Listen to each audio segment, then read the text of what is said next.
Chevy Avalanche. So we got the formerly abandoned Chevy Avalanche behind us here, and everybody's like, Matt, why did you buy a Chevy Avalanche? You know, Chevy Avalanches are not the most desirable GMT800 truck, but I bought it because it was 600 bucks abandoned on a farm, like 20 minutes from my shop. So I went down there, got it to see if we could get it running, and we did. So I mean, you know, it was worth it. And honestly, it's starting to grow on me. So this is a beautiful specimen. This is a 2002 Cateye Chevrolet. We got 5.3 4L60E. And these things are starting to grow on me like this right here. I mean, honestly, it's handy. You know, you can put hunting stuff in here, but I've just been using it to put like straps and oil and stuff. And then the tailgate, wow, you know, it's got that Midgate in there. That whole thing folds down. The whole thing drops down, and you can put like a tent on here, you know, and it's even got lights in the bed. So like, you know, I've been doing some outdoors stuff, you know, I've been fishing and stuff with it.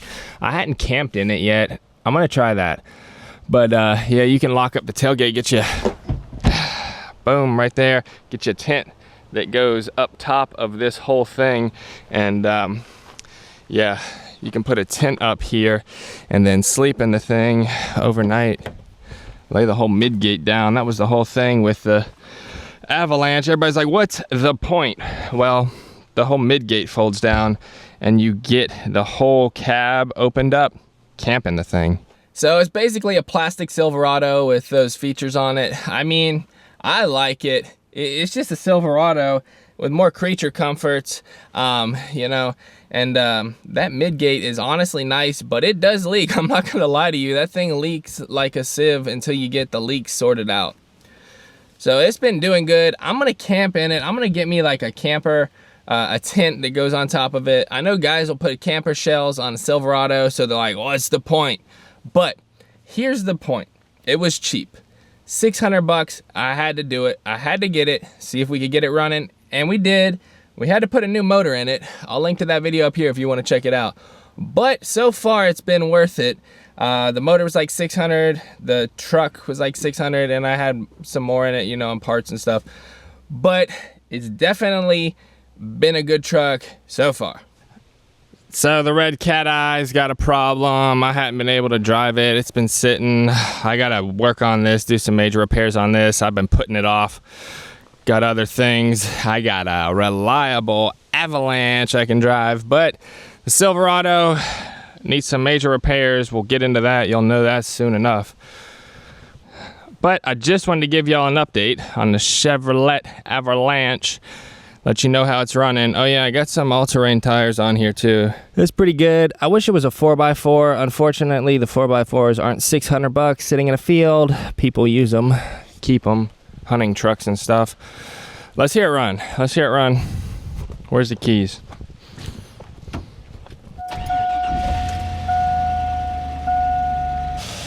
Oh yeah, like I said, it's running good. Real good. 5.3 LM7. I still need to recharge the AC. That's the only thing. It's been 90 degrees out here with no AC. I mean, it's not fun.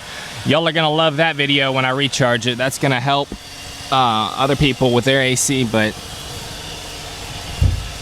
running good, man. It's running real good. I got a new alternator on here not long ago. Y'all know how that goes. New belt, new battery. No problems.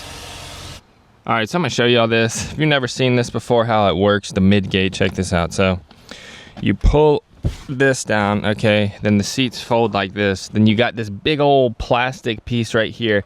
So this folds in there like that, all right, and lays down, and we gotta get the other side. Then you got this one right here. This is like a 60-40 split, I think is what they call it, you know. You got the big side and the little side, 60-40. So come down just like that. Oh yeah. And we have a nice flat surface. All right, so you can sit back here like this. I mean, you get plenty of room, you know, to get back here and you know, put storage, put subwoofers, something like that with the seats down. But I mean, that's not exactly how it's supposed to be ran. Here's the last part that really makes it cool. You got this knob right here, so you twist it just like this. I'm gonna do it with one hand here. Pull on that lever. Look at that. We can get in the bed just like this. So it's a little bit complicated to do, but what you do is you pull down on this. We pulled this boy down too. Come on, come on. There you go. And then look at this. The window comes out, the back window. And you can take it out. Oh man, one-handed. Put it in there, okay? You gotta get it in there perfectly. Sit it right down in there. Hold on, I don't wanna break it. Come on, get in there. All right. Now you lock this thing down. See, unlock and lock. Lock it in. Boom, lock it in. And now here's the real fun part. Twist it. Come on down, baby. Come on down. Just like that, and there you go. It's supposed to have a little flapper here. It rusted out, but it would make a nice smooth transition. Lay you a piece of foam in there, some sleeping bags, you know, with the window still in. I mean, you'd leave the window still in if you were camping in it. But you can open up the whole thing, and it's almost like, it kind of reminds me of like the old K5 Blazers, you know? Not quite there. You can't take the whole top off, but still cool. And here's where they leak.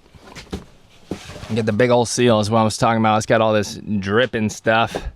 Catch some water, drip in here, drip down there, run down that way. It doesn't work very well.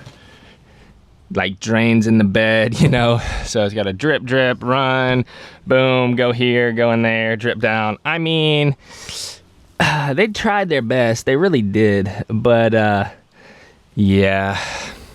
So, you know, you can chill back here, lay down. I mean, plenty of room for a nice tall person.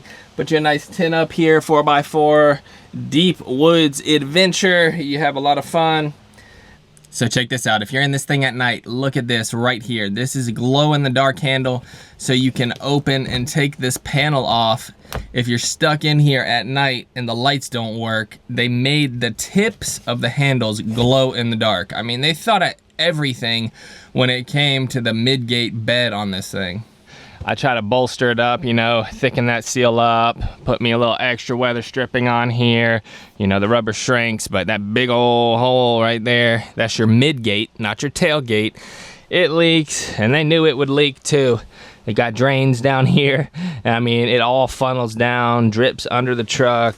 You can see water right there. They always leak, but try to do the best you can. We ain't camping in this thing today. We got work to do, so put that back window back in. Oh, you can even drive a little mini convertible if you'd like. Just like that, but I'm gonna get this thing put back together. Oh yeah, and I forgot about this. It has all these drains around the bed like this right here. Catch your water, you gotta catch it so it doesn't run on you when you're sleeping. Run down the hole, you know. You gotta catch your water, man. Runs all the way down that seal, boom, goes in here, comes down, drips down, goes out there. I don't know why they did that, but they tried to control the water and seal it up as best they could. Yeah. Alright, so that's it for the video. It's running good so far. I've been through this thing so much. Basically, it's just, you know, like, we got like a hole in the muffler, little exhaust leak, stuff like that. The pinion seal slanging a little bit of gear oil all over the place. It's leaking a little bit. Just, you know, maintenance like that we got to take care of. But I do need to recharge the AC on this thing because it's been so hot out here. It has no AC. The refrigerant's leaked down. I know exactly where it's leaking, and I will recharge this whole thing quick and easy and show y'all that when I do it. But let me know down below what y'all think about these Chevy Avalanches. You like them? You don't like them? I don't know. A lot of guys like to bash on the Chevy Avalanche, like just buy a Silverado. They're cheap at this point, right? So you can still have some fun with them. Let me know down below if you got a Silverado or an Avalanche. I'll check you on the next video. Later.